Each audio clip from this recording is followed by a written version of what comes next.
तो सर 2024 का चुनाव क्या लग रहा है कि कौन सी पार्टी अपना दबदबा यहाँ ठोकेगी? देखिए, भारतीय जनता पार्टी का विकल्प देश में अभी कोई है नहीं, और देश में विकल्प इसलिए नहीं है कि देश की जनता किसी और को चाह नहीं रही है। देश की जनता सिर्फ नरेंद्र मोदी में विश्वास कर रही है कि देश में जो विकास और बदलाव और नई चीज़ों का आना शुरू हुआ, नई फैक्ट्रियों का लगना, नए चीज़ें हमारे, आप बनारस को ले लीजिए। बनारस में एक पुल के लिए 20 वर्षों तक बनारस की जनता तरसती रह गई, रामनगर सामने घाट BHU से जोड़ने के लिए, लेकिन सपा की सरकार आई, बसपा की सरकार आई, कांग्रेस के सहयोग में भी ये लोग रहे, लेकिन वो पुल जब भारतीय जनता पार्टी की सरकार बनती है और माननीय योगी जी मुख्यमंत्री बनते हैं, माननीय प्रधानमंत्री नरेंद्र मोदी जी बनते हैं, तब वो पुल 20 वर्षों के बाद मात्र 3 महीने के अंदर कंप्लीट करके जनता को सुपुर्द कर दिया जाता है। इस तरह से तमाम ऐसे काम है। आप कैंसर के लिए काशी की जनता छोड़ दीजिए, यूपी, बिहार, MP की जनता महाराष्ट्र और बेंगलोर जाया करती थी, उसको काशी में साक्षात्कार करते हुए मोदी जी आज जो है हजारों हजार लोग वहाँ पे कैंसर का इलाज करा के ठीक हो रहे हैं। तो ऐसे अनेक कार्य हैं जो काशी की जनता देख रही है, और अभी हम लोग एक जाम से जूझ रहे हैं। उसके लिए एक पुल कोई नहीं, ओवरब्रिज कोई नहीं बना पा रहा था।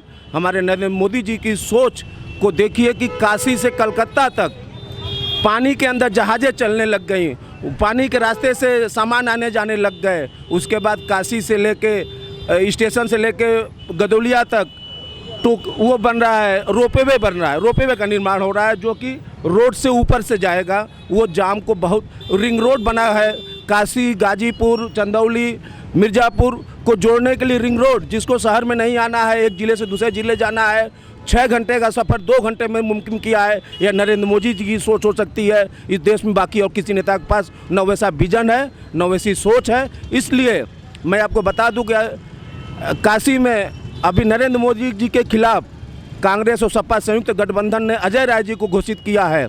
मैं बता दूं, अजय राय अगर कभी भी चुनाव जीते हैं तो वो अजय राय चुनाव नहीं जीते हैं, वो भारतीय जनता पार्टी चुनाव जीतती थी। अजय राय जब भारतीय जनता पार्टी के अंदर थे तो चुनाव जीतते थे, और जब से भारतीय जनता पार्टी से हटे हैं वो अपनी जमानत भी कोई चुनाव में नहीं बचा पाए हैं। अभी 22 में उन्होंने विधानसभा लड़ा, वहाँ जाके आप पता करिए जमानत नहीं बची अजय राय की। भारतीय जनता पार्टी मतलब कि टक्कर में है, भाजपा के टक्कर में है। जब उनकी जमानत विधानसभा में नहीं बच पाई तो जो जनता के दिल पर राज कर रहा है, दिमाग में छाया हुआ नरेंद्र मोदी एक चेहरा, क्यों छाया हुआ है आखिर? अपने कामों से, अपने विश्वास से। 10 वर्षों की सरकार हो गई, कोई विपक्ष का नेता तमाम उलझुल बात कर सकते हैं, झूठा वीडियो जारी कर सकते हैं, लेकिन एक आरोप लगा भ्रष्टाचार का केंद्र सरकार के किसी भी मिनिस्टर के ऊपर अगर नहीं लगा तो यह विश्वास निश्चित तौर पे तीसरी बार प्रचंड बहुमत के साथ नरेंद्र मोदी के नेतृत्व में इस देश में भारतीय जनता पार्टी की सरकार बनने जा रही है। सर काम की बात कर रहे हैं तो बात थोड़ा युवाओं पे केंद्रित कर लेते हैं। युवाओं की जो बड़ी समस्या रही है बेरोजगारी, और कहीं ना कहीं यूपी कांस्टेबल 2024 की परीक्षा भी लीक हो चुकी है पूरी तरीके से, तो क्या कहेंगे कि ये जो समस्या बनी हुई है युवाओं में, उसका समाधान कब होगा? क्या 2024 के चुनाव के बाद इस समस्याओं का निवारण होगा? देखिए, बेरोजगारी इस देश की मूलभूत समस्याओं में शामिल है। पहले तो आप इसको जान लीजिए। केंद्र में चाहे कांग्रेस की सरकार रही है, चाहे गैर कांग्रेस की सरकार रही है, जो विपक्ष में पार्टियां रही हैं वो बेरोजगारी को मुद्दा बनाती रही हैं।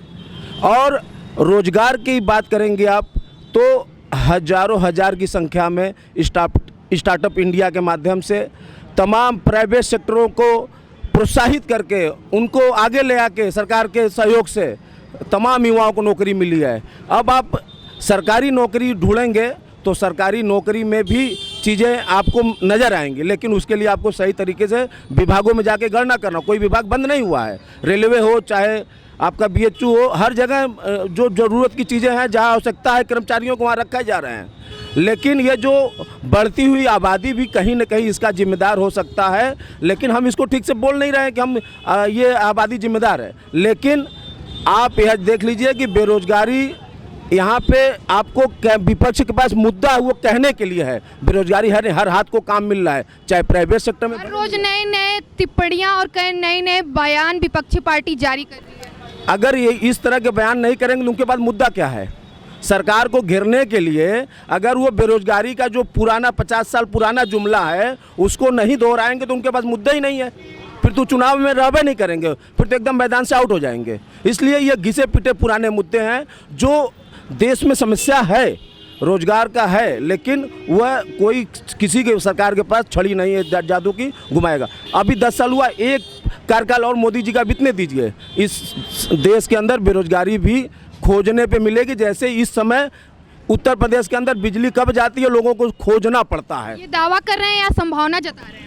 नहीं, मैं विश्वास, मेरे अंदर विश्वास है नरेंद्र मोदी के कर्मों को देखकर। वो आदमी जितनी जीवटता से इतनी उम्र में 3-3, 4-4 स्टेटों में एक दिन में रैलियां कर रहे हैं, और एक दिन भी अभी तक 10 वर्षों के कार्यकाल में जो व्यक्ति छुट्टी न लिया हो, एक बार अपनी बीमारी का बहाना करके कहीं घूमने न, आप किसकी बात करेंगे? विपक्ष का सबसे बड़ा चेहरा इस समय राहुल गांधी है। अभी चुनाव खत्म होगा, ननिहाल चले जाएंगे बच्चा बन के, नानी के यहाँ घूमने जा रहे हैं। तो ऐसे नेता, राहुल गांधी बच्चा है? राहुल गांधी बच्चा नहीं, राहुल गांधी के कर्म बच्चों जैसे होते हैं। चुनाव के बाद वो ननिहाल जाते, कौन जाता है ननिहाल? बच्चा ही तो जाता है कि 60 साल का बूढ़ा जाता है। और राहुल गांधी अमेठी से हारे। ननिहाल जाना बहुत गलत बात है, ननिहाल नहीं जाना। ननिहाल एक जिम्मेदार राष्ट्र के प्रति जो समर्पित अपने को राष्ट्र सेवक समझता हो, उसके लिए ननिहाल का शब्द का कोई जगह नहीं होना चाहिए। वह देश में सत्ता में रहे या न रहे, देश के लोगों के लिए संघर्ष करते रहना चाहिए। और उनके इसी सारे कामों को देखते हुए अमेठी की जनता ने उनको फ्लॉप कर दिया है, उनको नकार दिया है। इस बार ऐसा न हो कि वायनाड की जनता उनको नकार दे और वो जीरो हो जाएंगे फिर से। ऐसी स्थिति है देश के अंदर। तो काशी में अभी जो बदलाव हुए हैं पिछले 10 सालों में, उसके बारे में कुछ बताएं। कोई 5 उदाहरण हमें गिना दें काशी में जो परिवर्तन हुए पिछले 10 सालों में, जो कांग्रेस की सरकार में कहीं ना दूर दूर तक नज़र नहीं आते थे। 3 तो हमने आपको पहले ही बता दिया था। सामने घाट का पुल, कैंसर हॉस्पिटल, रिंग रोड का मकड़ जाल है। वो रिंग रोड नहीं है, रिंग रोड का मकड़ जाल है। 6-6 घंटे 8-8 घंटे जाम में फंसे रहते तो लोग। आज राजा तालाब से चलेंगे, गाजीपुर पहुंच जाएंगे, पता नहीं लगेगा। आप अगर 4 व्हीलर में बैठ जाएंगे, आपका पलक झपकेगा और पलक उठेगा तो आप गाजीपुर में रहेंगी। और यहाँ पे 6-6 घंटे आदमी सो जाता था, तब भी आशापुर से पार नहीं हो पाता था। ये क्या कम चीज़ है? इसके बाद पर्यटक के रूप में जो काशी में आज चीज़ें दिख रही हैं आपको, पर्यटक अगर 1000 आते थे तो आज 1 लाख प्रतिदिन आ रहे हैं। उससे क्या यहाँ के लोगों को रोजगार नहीं मिला है? यहाँ के लोगों को लाभ नहीं मिल रहा है? ये नरेंद्र मोदी का ये तो विजन है। तो कहीं ना कहीं काशी पर्यटक स्थली बन के रह गई है। काशी में जो काशी की संस्कृति चली आ रही है, कहीं ये पर्यटक स्थली बनने के कारण विलुप्त तो नहीं हो जाएगी आने वाले समय में? ऐसा विपक्ष सोच सकता है, विपक्ष की भाषा में आप भी बोल सकती हैं। नहीं, हम अपनी भाषा बोल रहे हैं, ये हमारी स्वतः की विचार है। मैं बता रहा हूँ ना, ऐसा विपक्ष बोल सकता है। विपक्ष की भाषा में कुछ उनके अपने समर्पित चैनल के लोग होंगे, वो बोल सकते हैं। लेकिन पर्यटक बढ़ने का मतलब यह नहीं होता है कि हमारी काशी की संस्कृति या किसी भी शहर की संस्कृति जहाँ लोगों का आना जाना, अच्छे लोगों का आना जाना बढ़ जाएगा, वो विलुप्त हो जाएगा। उसका और विस्तार होगा, उसका और प्रचार होगा। हमारी संस्कृति अगर गुजरात में पनपे, अमेरिका में पनपे, बांग्लादेश में पनपे, कलकत्ता में अगर काशी की संस्कृति चली जाएगी तो कलकत्ता भी काशी जैसा पूजने लग जाएंगे लोग। आज कलकत्ता बंगाल को लोग नफरत और जाति धर्म में बटा हुआ, मजहब में डूबा हुआ शहर लोग जानते हैं, हम लोग जानते हैं। तो दीदी ने कोलकाता को डुबा दिया है मतलब? दीदी ने कलकत्ता को डुबा दिया, या आप कलकत्ता में जाके संदेश खाली की जगहों को जाकर वहाँ के महिलाओं बहनों के साथ जो हुआ है उनका इंटरव्यू लेके देख लीजिए, आपको समझ में आ जाएगा कि दीदी ने क्या क्या किया है। हम यहाँ बैठ के नहीं बता पाएंगे आपको, लेकिन आपको वहाँ जाके देखना होगा। जैसे आप काशी में आके मोदी जी के कार्यों को देख रही हैं, आप वहाँ कलकत्ता में जाइए, बंगाल में जाइए, संदेश खाली में जाइए, वहाँ की माताओं बहनों से, वहाँ के भाइयों से लीजिए कि ये क्या है। जब ईडी और सीबीआई जैसे देश के सर्वोच्च संस्थानें वहाँ सुरक्षित नहीं रहती हैं, उनको मार दिया जाता है, उनको पीट दिया जाता है, किसी बहन के नंगा घुमा दिया जाता है, ऐसे शहर को आप कह रही हैं कि सुरक्षित नहीं है। आप अभी उसको नहीं समझ पा रही हैं। अगर नहीं समझ पाए तो आप स्वयं एक बार जाइए। मतलब फेल है कोलकाता में दीदी, फेल है कोलकाता में दीदी फेल हैं, लेकिन कलकत्ता के अपने जो उनके विचारधारा के लोग हैं उनमें वो लगता है कि पास हैं, लेकिन वहाँ की जनता संतुष्ट नहीं है। वहाँ की जनता इस बार लोकसभा में आपको बदलाव देगी और निश्चित तौर पे बदलाव मोदी जी के साथ आएगा। कहीं ना कहीं दीदी ने कलकत्ता में जातिवादिकता फैला दी है, ये आप कहना चाहते हैं? मैं ये नहीं कह रहा हूँ, उनके कार्यों से ऐसा लगता है। बिल्कुल लगता है। 2024 में काशी की जनता किसे चुन रही है? मोदी मोदी मोदी मोदी के अलावा कोई हैया नहीं है, कोई पार्टी नहीं दिख कोई नहीं, कोई हैया नहीं है, सबका जमानत जब्त होगा दावा कर रहे हैं। दावा के साथ। अजय राय जी अभी गठबंधन से प्रत्याशी घोषित हो चुके हैं, तो क्या कुछ कहेंगे उनके बारे में? वो जब तक बीजेपी में तब तक उन जीत रहे थे, अब बीजेपी से गए, काम खत्म। बीजेपी में थे कि कांग्रेस में थे? सुनने में आया तो कांग्रेस में थे। पहले बीजेपी में थे, हाँ। तो सपा में गए, सपा के बाद कांग्रेस में गए। अब कांग्रेस में जाने के बाद में तो कांग्रेस का क्या स्थिति आप देख ही रही हैं पूरे। मतलब कि इस बारी वो लापतागंज होने वाले कह रहे हैं। एकदम एकदम अगले इस बार 400 पार, और कोई विपक्ष में नहीं रहेगा, रह ही नहीं पाएगा। हैया नहीं है तो एक रहे कहाँ से? मतलब कोई प्रत्याशी टिक नहीं पाएगा। नहीं, कोई नहीं टिकेगा, मोदी के आगे कोई नहीं टिकेगा। काम कर रहे हैं, आप जाकर देखिए कि यहाँ तो शहर है, गांव में जाकर देखिए, गांव में हर लोग के यहाँ राशन मिल रहा है, गैस मिला है, बहुत सी चीज़ें हैं। यहाँ क्या है, ये लोग क्या करते हैं? अभी सन 92 में जब कल्याण सिंह का सरकार था, उसके बाद से लेके आज तक कर्फ्यू नहीं लगानी, आए दिन कर्फ्यू लगता था, यहाँ आए दिन कर्फ्यू लगता था। लेकिन आज सब रैन चैन से, कहीं भी किसी गली में जाइए, कोई पूछने वाला नहीं है आपको।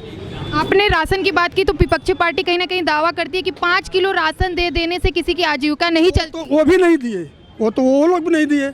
अगर 5 किलो मिल रहा है तो वो ही नहीं दिए। गैस मिला, राशन मिला, क्या क्या नहीं हुआ। 5 लाख जो है वो मिल रहा है आयुष्मान वाला, किसानों को मिल रहा है 2,000 रुपया। अब क्या क्या है? मोदी के अलावा कोई हैया नहीं है, कोई नहीं दिख रहा। पूरे देश में नहीं दिख रहा है कि काशी की बात कर रहे हैं? पूरे देश में या देश में, पूरे देश की बात मैं कर रहा हूँ, यहाँ की बात नहीं कर रहा हूँ। यहाँ तो मतलब कुछ हैया नहीं है, सबकी जमानत जब्त होगी, और जमानत जब्त हो चुकी है। मोदी जी के खिलाफ लड़ने के बाद में जमानत हो भी चुकी है। ये जो निर्दलीय प्रत्याशी हैं उनके बारे में क्या कहेंगे? अभी हिमांगी जोशी जी भी है कि वो लोग सोच रहे हैं कि मैं मोदी के खिलाफ चुनाव लड़ रहा हूँ, सीना बस यही फुला रहे हैं कि मोदी के खिलाफ मैं चुनाव लड़ रहा हूँ, बस यही चीज़ है और कुछ नहीं है। मतलब उनकी मिली जुली मंशा है कि मोदी खिलाफ चुनाव लड़ रहे हैं अपना नाम के लिए कि मैं मोदी के खिलाफ चुनाव लड़ा हूँ, बस यही चीज़ है और कुछ नहीं है। तो इस बार 400 पार का नाला बुलंद होगा। पार 400 पार, और 400 समझिए कि 422 से 21 सीट आएगी, 422 से 21 सीट आएगी, ये दावा है। आप कभी आइएगा यहाँ तो बोलिएगा 421 से के करीब करीब आएगी सीट। तो 1 जून कमल का फूल खिलने वाला है। एकदम क्लियर है, कोई हैया नहीं है, कोई हैया नहीं। मोदी के वाला कोई नहीं है, पूरे भारत में कोई नहीं है। 7 तारीख से नामांकन के लोग जा करके पैर छू रहे हैं, और अदर देश के लोग, हमारे प्रधानमंत्री पीछे जाते थे, लेकिन ये सब प्रधानमंत्री का पैर छू रहे हैं। प्रधानमंत्री का जो है अभी जो क्या नाम है, ये जो गए थे वहाँ, सब लोग पैर छू रहे हैं, सब कुछ कर रहे हैं। यहाँ क्या है? मनमोहन सिंह कहाँ थे? जो कोई मतलब ही नहीं था, और रिमोट कंट्रोल कहीं और है, तो कैसे बनेगा? कौन था रिमोट कंट्रोल मनमोहन सिंह? अरे सोनिया जी, और कौन? सोनिया जी, और क्या, और कौन है? तो अब ये बताइए कि सोनिया जी जब कही थी वहाँ पे गुजरात में खून का सौदागर, स्थिति क्या हुआ? उसके बाद काला नाग, क्या क्या लोग ने नहीं कहा। कभी मोदी जी को सुनी है कि किसी भी पक्ष को गाली दिए हैं? किसी को गाली वो नहीं देता है बंदा, ये लोग गाली देते हैं, चुप करके वो सुनता है, इन लोग का जवाब दे देते हैं।